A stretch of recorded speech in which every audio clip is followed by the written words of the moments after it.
Welcome to Beachwood Bells. Today is Wednesday. Does that mean it's Wacky Wednesday? If it was Monday Madness and Friday is going to be Freaky Friday, which, by the way, was one of my favorite movies as a child. Today's workout has no name. I was going to call it Emotional Support Dog because it's an emotional support workout.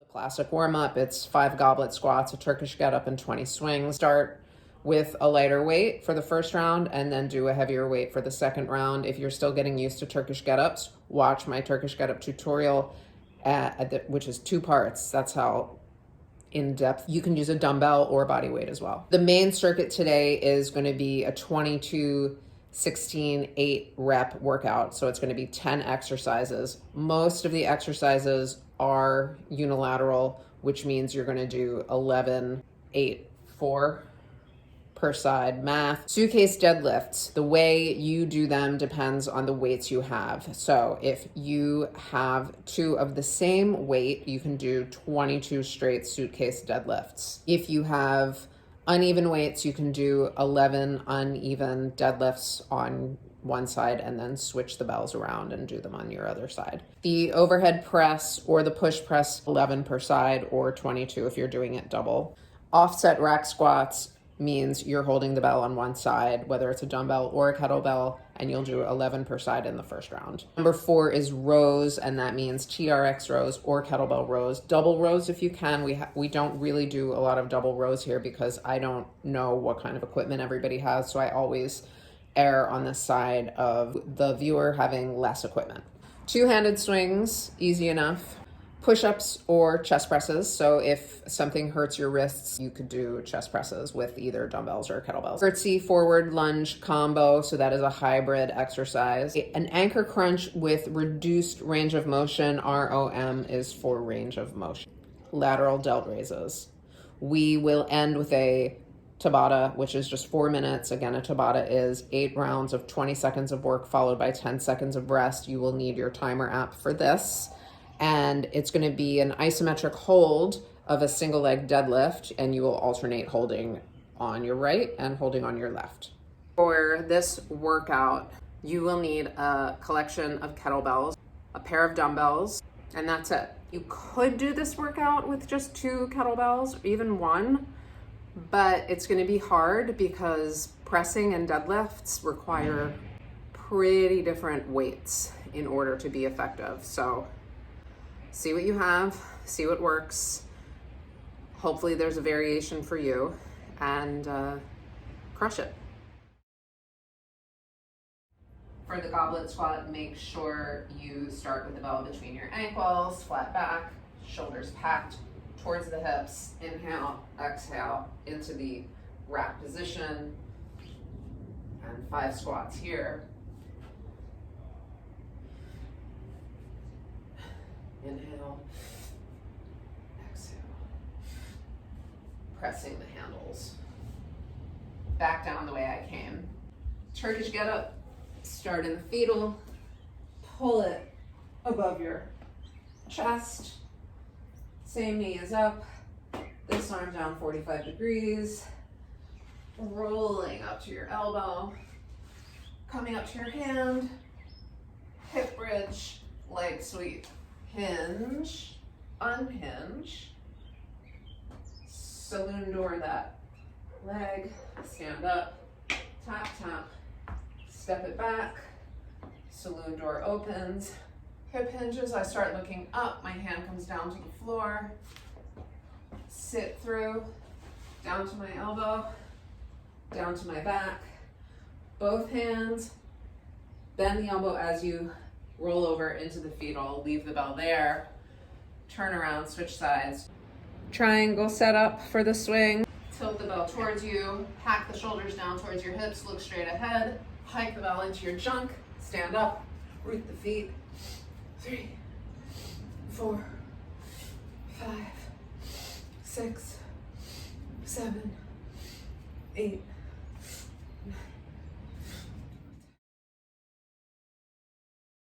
I'm going to show you 3 versions of the suitcase deadlift. The first is uneven. So I've got a 22 kilo bell here and a 16 kilo bell here. I'm standing right between them. My feet are close together, but not touching, and not so far apart that my arms come out like this. Rolling my shoulders down into my back pockets, looking out ahead, chest is up, back is flat. Inhale, and up. Hitting the butt back, the bells slide down the sides of my shins. So I would do 11, switch sides, do 11 more for a total of 22. Or I could use 2 of the same bell. These are both 16s. They look different because this one's from a different company. Same setup. And I'll do 22 here. So I wouldn't use super heavy bells. And I do feel it in my butt, especially on the way up. The third way is offset, which just means you're using 1 bell. You need a lot of core to stay stable because the bell keeps wanting to pull you over to the side. So pretend you have a heavy bell in the other side. And that's a third way you can do those. The same thing is true for the second exercise, presses or push presses. These you can do with double. And just remember, you're gonna come down to the rack position between each rep, which means my forearms are gonna be vertical, my thumbs are gonna be right in front of my collarbones. Not bending the knees here. 22 reps of these. Or you can do one side at a time. You'll clean up the bell, you'll do 11 per side. The push press would definitely be 11 each, and you're gonna dip and sheet the press. Catch it, dip, dip and drive. Offset rack squat, you're gonna clean the bell, keep it in the rack position, 11 squats here, trying to keep that elbow vertical, wrist straight, don't let the wrist extend. And then when you're done 11 on this side, you'll do 11 on the other side for your first round. Your second round, you'll do 8 reps per side, and your third round, you'll do 4. If you have a TRX, you'll go ahead and do 22 TRX rows. You're gonna just pull your body to your thumbs, keeping a nice straight plank position. As it gets harder, you can tiptoe away from your anchor point so that you can keep your time under tension without losing the quality of your form. If you don't have a TRX or a way to do a body row, and you do have 2 of the same size kettlebell, stand on the outside of them and pull them. Don't let them drop on the way down. Always use your muscles to move the weight, and don't let gravity and momentum fling them. If you only have 1 bell that's suitable to row with, you can do Miller rows. You'll do 11 per side. After that is 22 two-handed swings. You know those. Then 22 push-ups. Take as long as you need, as many sets of rest as you need to get to 22 total push-ups. If you don't have the ability, for whatever reason, to do push-ups, you will do chest presses. So you're gonna start the same way you would a Turkish get-up, all the way up, straight wrist, locked elbow, packed shoulder, and gently let your arm lower so that your elbow is about 45 degrees out from your body.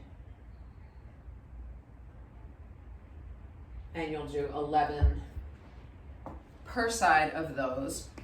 Or, so many choices today. I just want to make sure everybody has something they can do based on the equipment you have. You can hold lighter bells and do all 22. This next exercise requires no weight. Curtsy and then come forward. That's 1 rep. You're gonna do 11 per side. Curtsy, step forward. Here it is from the side. Curtsy, so I'm crossing my leg behind me and to the other side. Step forward. Curtsy, step forward. After that, you're gonna hold on to a heavy kettlebell, holding on to it over your head, tucking your pelvis to keep your back stable. If you can do this with straight legs, you will. We're decreasing the range of motion for a reverse crunch, not going all the way down to the floor and not coming all the way up. Yes, you're supposed to do 22 of these. Bend your knees if you need to modify.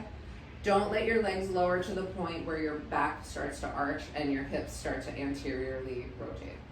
If this hurts your back, take a hollow position so you're not holding on to anything. You're like this in a tabletop and your back is glued to the floor. And you can do bugs, or you can even do scissor kicks. Something that engages your core while you're on your back without hurting your low back. If you have a garden pad or a towel, you can use one of these for your knee. Half kneeling position, taking your kettlebell by the base of the horns and holding it upside down in front of your chest, haloing it around your neck, keeping your upper body nice and stable. You're gonna go 11 to the right, then you'll switch legs that are forward, and then 11 to the left. The last exercise in this circuit, this gigantic emotional support dog circuit, is the lateral delt raise. Pair of dumbbells, standing up straight, having them right in front of my legs, soft elbows. 22, yeah, so go maybe lighter than you think. If you have a number of different dumbbells, you can go lighter on your first set and heavier on your second set and even heavier on your last set. Normally, a Tabata is going to be a kind of exercise that increases your heart rate. In this case, that's not what we're doing, but we're using the Tabata time structure. Don't forget your timer app for this. You can do this with weight. I'm gonna push through that back heel, press my shoulders down towards my hips, make sure I'm not opening this foot because that's gonna take my hip with it and with it my balance. So I'm gonna keep everything square towards the floor. I'm gonna hold that for 20 seconds. I'm not gonna let this bell drop and let my shoulder round. I'm gonna keep my shoulder packed. And then I'm gonna rest for 10 seconds. And then I'm gonna do it on the other side. Bell's above my pinky toe. I can feel it in my butt even though I'm not moving. Staying focused on one spot on the floor. Thanks for working out with me. Thank you for keeping me sane. It's just a nice break from the isolation to get to make these videos, and I hope you're enjoying them too. If you are digging my content, please like, share, subscribe, and stay safe, stay strong. And I know some of the malls are opening up across the country. I don't know about if I would, Stay home if you can.